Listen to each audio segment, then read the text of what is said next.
1. I'm a 29-year-old male. My father and mother were never together. I was there, for lack of a better word, one-night stand baby. When I was born, my mother got primary custody and my father visitation rights. A year after I was born, my mother got pregnant with her then-boyfriend, with twins, my brother and sister.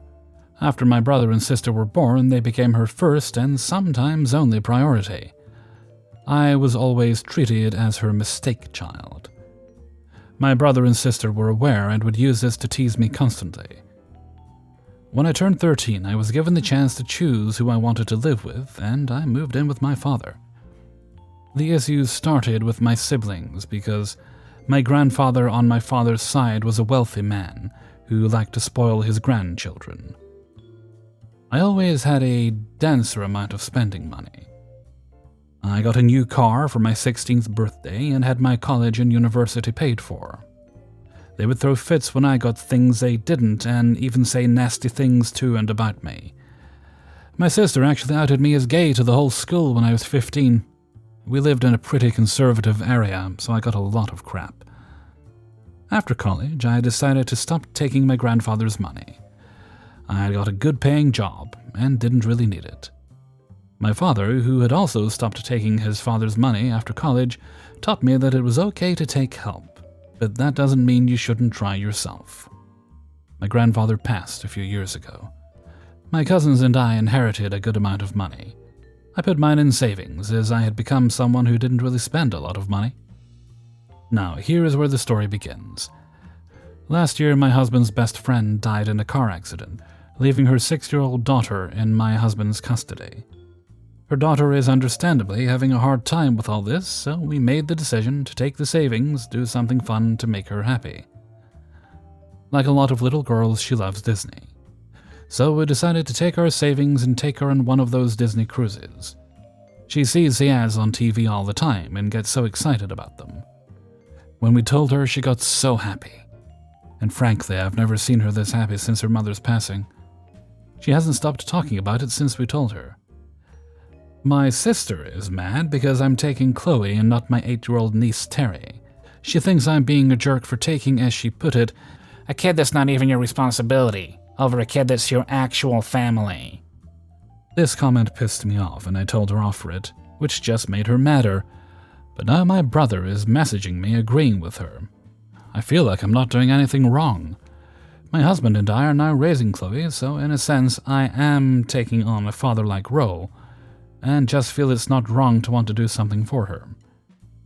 There's not enough money to take both of them, as we had taken some of the money to put away for Chloe's future, college and whatever, just in case anything were to happen to us.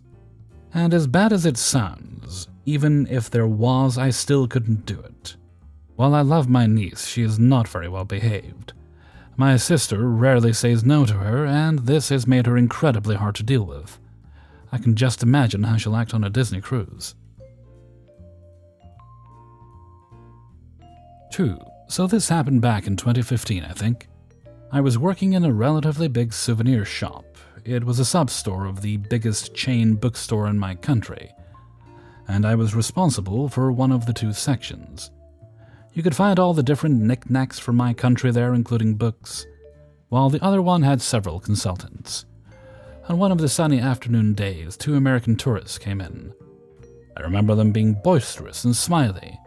They stayed for a while, one being more interested in the books, while the other generally looked through everything else. Finally, they bought something and left. The next day they came back, and I only noticed their arrival after I heard their thick New York accent going off. Almost everyone in my country knows English, but not at a native speaker level. Add that to certain accents, it becomes harder to understand for most. I was the best English speaker among my co-workers, so I went towards them to help. I do enjoy being the diplomat sometimes. Here was the situation. One of the women bought a vocabulary. It was from my language to English. She wanted from English to my language for obvious reasons. I was confused. My first thought was it must be a printing issue. Probably the cover was wrong. Nope, it was my language to English vocabulary in and out. I clearly remembered her looking through the books herself and 2 times my coworker going up to her to offer help. She declined both times. I tried to make sure my memory was correct, so I asked my coworkers and manager about it. They said the same thing. She chose the vocabulary herself. Okay, Miss America here probably made a mistake of grabbing the wrong one. But just to appease her hamburger buns, we could give her what she wanted. We had a policy to exchange items of the same or higher price after 24 hours of purchase. Most stores in my country did that back then. That was the rule and how things worked. The problem was that 24 hours had passed and I explained as much. She did not take it well. Neither did her friend. As I listened to her and her friend, I think I heard the angels yodel and the birds rap. I cut in her tirade and told her again that this was the policy and there was nothing we could do. She did try to blame someone, but I reminded her that there were several witnesses. She did not just grab whatever she could get her hands on, she actually stood by the bookstall and read it. Then both of them started criticizing the policy, saying how it's stupid and unfair. I just shook my head and calmly told her, yes, sure, agree to disagree, but it is what it is. That most stores in this country had that policy for this and that reason, won't go into detail. The next thing they told me blew me away. I think I actually felt my body being hoisted up, reaching nirvana in such levels of humor. I could not even laugh, I just stared dumbfoundedly. I will paraphrase, as it has been a long time. It's the first time we ever heard such a policy. I think she was insinuating that we were lying. And we've been tourists here for 9 years. Ah, yes, thank you for your contributions. Maybe you both got me and my people out of the dark ages. Our economy is thriving. As I stared at their smug faces, I replied with what I consider to be one of the best comebacks of my life. Maybe it's the way I replied. And I've been living here for all my 19 years. Welcome to my reality, ma'am. To cut it short, they demanded to speak to the manager. Okay. The manager was there. They actually wanted to contact the big boss or something. We gave them our business card, which they also insinuated we were hiding from them, even though it was in a card holder, just for the customers to grab. They were sent on their merry country road way, never to be heard from again. Probably because they said they would not go in any of our stores again. All this happened over $5. Gotta add that somewhere along the argument they did mention, or like boasted, about being from the USA and from New York. But lady, when in Rome, do as the Romans do. I do not care for your privileged buttocks with my $100 a month salary. So that has been my tale of how I lost my entitled and Karen V card. 3. Like 10 years ago, I parked outside of a Chinese restaurant to pick up some food. The parking spots were thin, so I'm always careful when opening the car door. But that day I accidentally hit the door with my knee as I prepared to exit, and it swung out wider than normal before I caught it. It didn't look like it hit anything, and I didn't hear a noise from the impact. But after I got out, I checked the door next to me just to make sure. Luckily, the area where the door would have made contact was completely free of scratches and dents, so I turn and start walking to the restaurant. After a few steps, all of a sudden I heard, "You hit her car!" So I look around to find who's yelling at me, and I don't see anyone. But then I heard some girl yell the same thing again, so I look around trying to figure out where the voice is coming from, but no one is to be found. Then all of a sudden I see the car that I checked's back window rolling down, and I realize the mysterious voice is coming from inside the car I just checked. Right then, the owner of the car walks up, and suddenly 3 other girls get out of the car and start yelling about I had hit her car with my door. The owner walks out around to my side and points to this huge-ass scratch down the side of the car. It was in pretty rough shape overall. Right then, I opened my car door and showed that had I hit their car, not only would I have hit it in an entirely different spot, it would have left a dent, not a huge-ass scratch, but the area my door would have made contact with was completely free of scratches and dings. Well, that didn't exactly satisfy any of them, who continued to all yell constantly at me. They were trying to do logic Olympics to somehow say something was my fault. Finally, they started yelling about calling the cops, and I just say, "Please call the cops," and turn away to walk inside the restaurant. My food isn't ready yet, and I'm standing with a few other people, and one of the girls comes in and starts taking pictures of me and muttering provocative statements toward me to try and get me to snap at her. I completely ignored her, and after she left, one of the people in line gets my attention and is just like, "You know that girl who just came in here and took pictures of you, right?" I told her yes, and by that time, everyone in line was obviously listening in. So I told the story, and by the end of it, everyone thought the story was pretty funny, which helped relieve the stress a bit. In hindsight, they may have been amused at just how little of a shit I gave about the situation. Granted, it was still a bit stressful. After I got my food, I walked back out to my car, and they were gone from that spot. I think it was their car, moved right across the way to a nearby space. No one was around, and after standing at my car looking around for any of them for a good 15 seconds, my thought was that they might be changing positions of their cars so that it wouldn't be clear where my door would have made contact with theirs. I figured they had my plates by then, so I just got in my car and left, thinking for sure I'd get a call from the police to get a statement or something. Nope, never heard shit from shit about shit. Fuck off forever, bunch of Karen-ass bitches. 4. My cousin Beatrice, 38, female, is the second oldest among her 4 other siblings. I, 24 and female, first noticed her entitled tendencies when she asked my mom if she could come to our house on that one Sunday night so she could use our Wi-Fi to research her lessons. She is a teacher and she just returned to our town after being away for so long. They do have Wi-Fi in their home, but it's slow.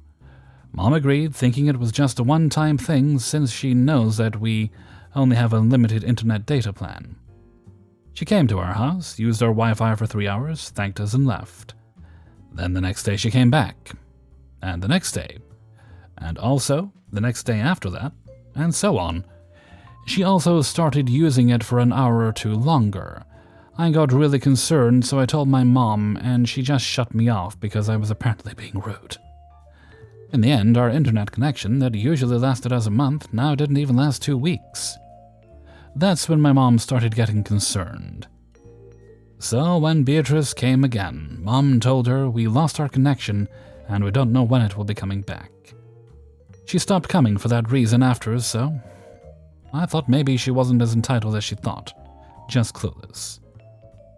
But then, every time she visited, I would notice she would knock or call us once and then barge in immediately. Until the time came she didn't even bother knocking anymore. Just straight up opened our gate and went inside our house, and it just so happens that I'm in the kitchen doing something. She'd come and ask me what I'm doing and then start looking at the leftovers on our table. If she liked something, she'd eat it, and I'm too flustered to even say anything. One time I made dumplings for dinner. I eat early, so by 5 p.m. the dumplings were already ready. She was at our house just to chat with my mom, and of course she went to the kitchen to ask, "What am I doing?" I made just enough for us, 3 each, so 12 in total. I wasn't in the bathroom that time, so when I went to eat, turns out she ate 3. I got really mad, so I told her to stop treating our house as a free restaurant. But I was shut down by my mom for being rude, which I'm still pretty angry about. She'd also go out to our garden and ask for fruits or veggies. She'd ask us for lime, and she'd straight up take probably more than a kilo's worth. Ask for malungai, just enough for soup, and she'd take a whole ass branch. Another incident was when she suddenly went inside our gate and harvested all the ripe papayas on one of our trees without even asking. So I sneaked in on her and asked her what she was doing. "Oh, I saw your papaya from the street, and I thought I'd harvest it for you." I replied with thanks. "How many is that? We're planning on feeding it all to our chickens. Would you like to do the honors?" It was pretty hilarious looking at her face, getting mad at that one. She lost all the papaya she worked so hard to steal.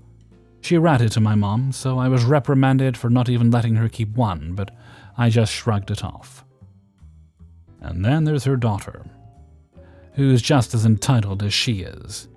She gets really jealous of stuff we have, so we caught her multiple times trying to steal whatever caught her fancy. At first she asked but would compliment it first, like when she eyed on my markers. Those markers are so pretty. It's a 36-color marker set, which cost me a lot, but I needed it for school. She'd follow it with, "I want it." I say no, 'cause I need it, and she straight up replied with, "Just buy another one." I kept replying with no, so she started whining and then went to her mom to tell on me. Mom doesn't really like the kid that much, so she just said, "Ask your mom to buy you one," as nice as she could. And that's when she shut up. But she didn't really stop trying when they visited our house a few days after. My 18-year-old sister dislikes her because she keeps trying to steal her things. My sister loves pretty things, so her room looks pretty. Her bags are pretty, her notebooks are cute, all her stationery looks really cute. She has cute keychains, cute clothes, and a nice collection of art supplies.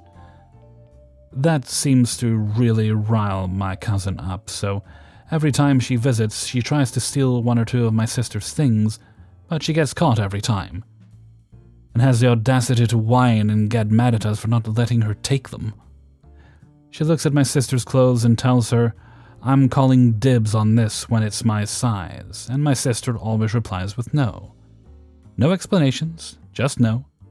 She'd tell on us to her mom every time who'd side with her, saying, "I'm pretty sure you'll stop wearing them someday, so give them to your cousin when that happens."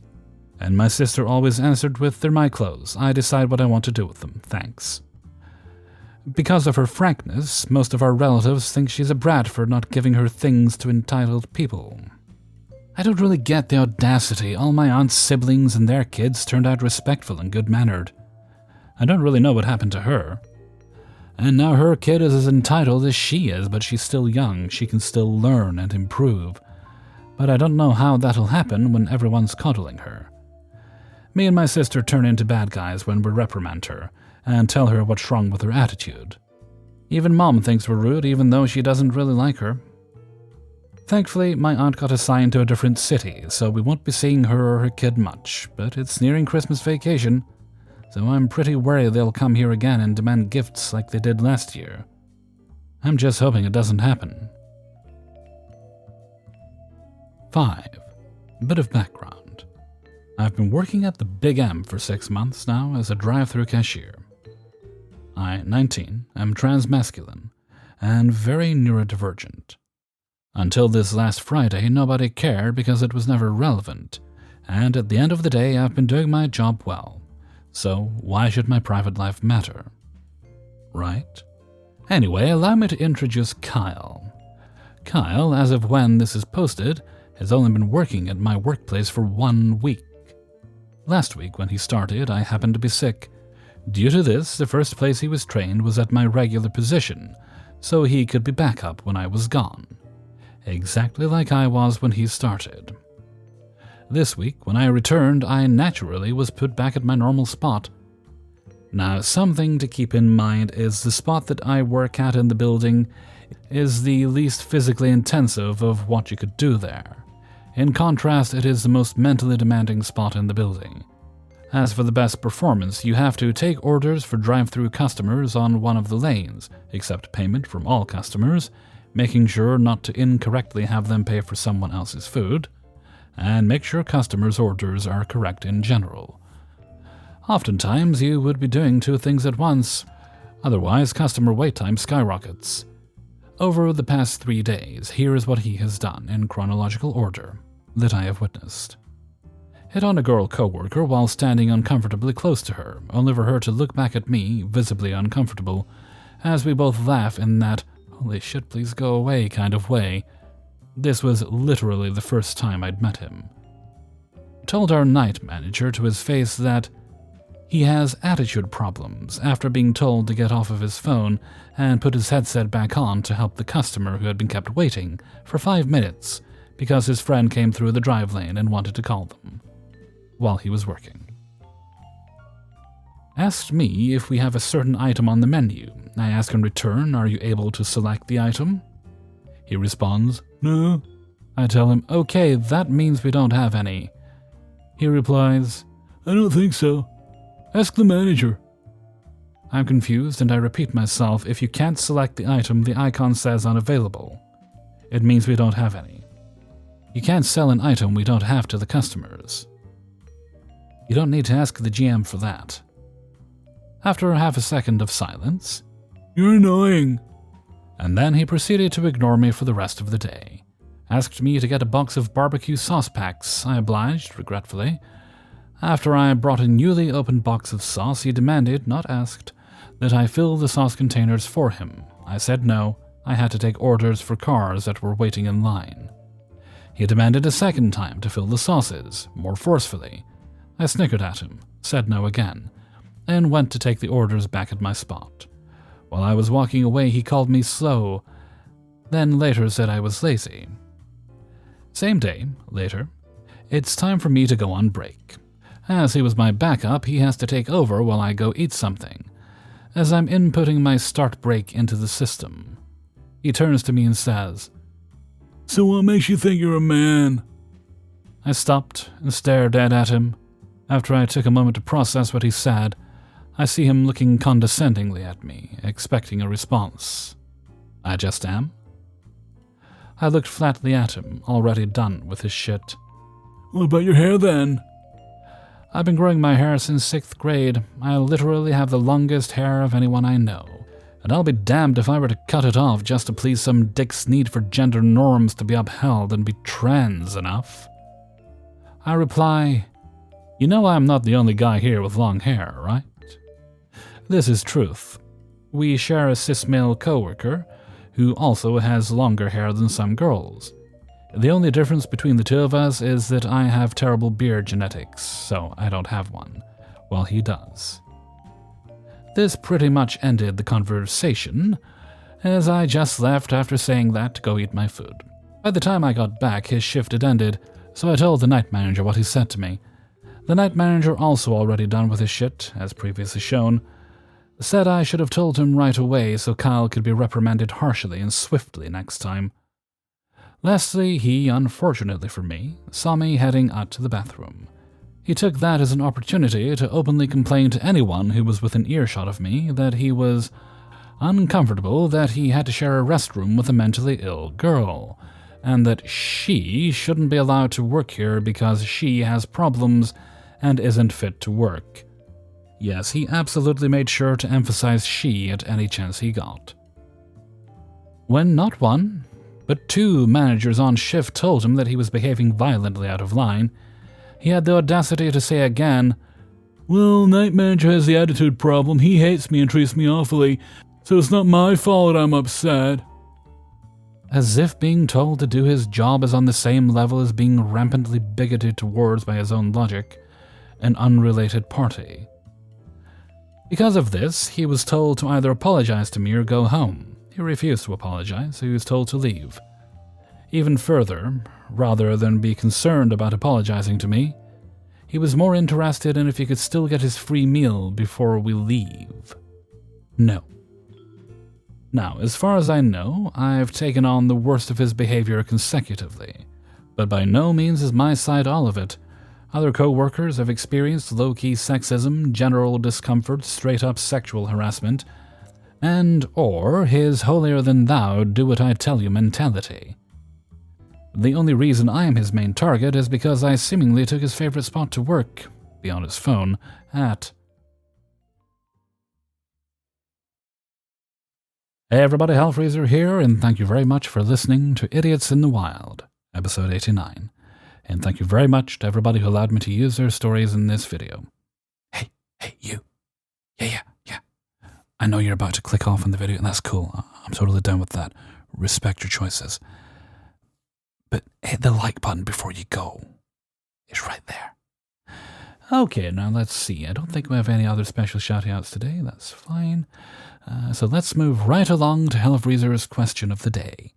Now today's question is, because my brain stopped working and the only thing I can think of right now is peas, what is your favorite dish to prepare with peas? For me, it is probably chicken fried rice. Peas is one of the main ingredients in that. And the only time I'd buy them would be if I was doing that. I will occasionally have pea and ham soup, which is actually quite nice. But I've never made it from scratch. I'll buy the can. So please do let me know in a comment below some of your favorite dishes with peas, because my brain's not working. And with that, I'm going to head off for now. I should probably eat. I mean, I've eaten, but I should probably eat something proper. So until next time, thank you very much for listening. And take very good care of yourself. Possibly by eating peas.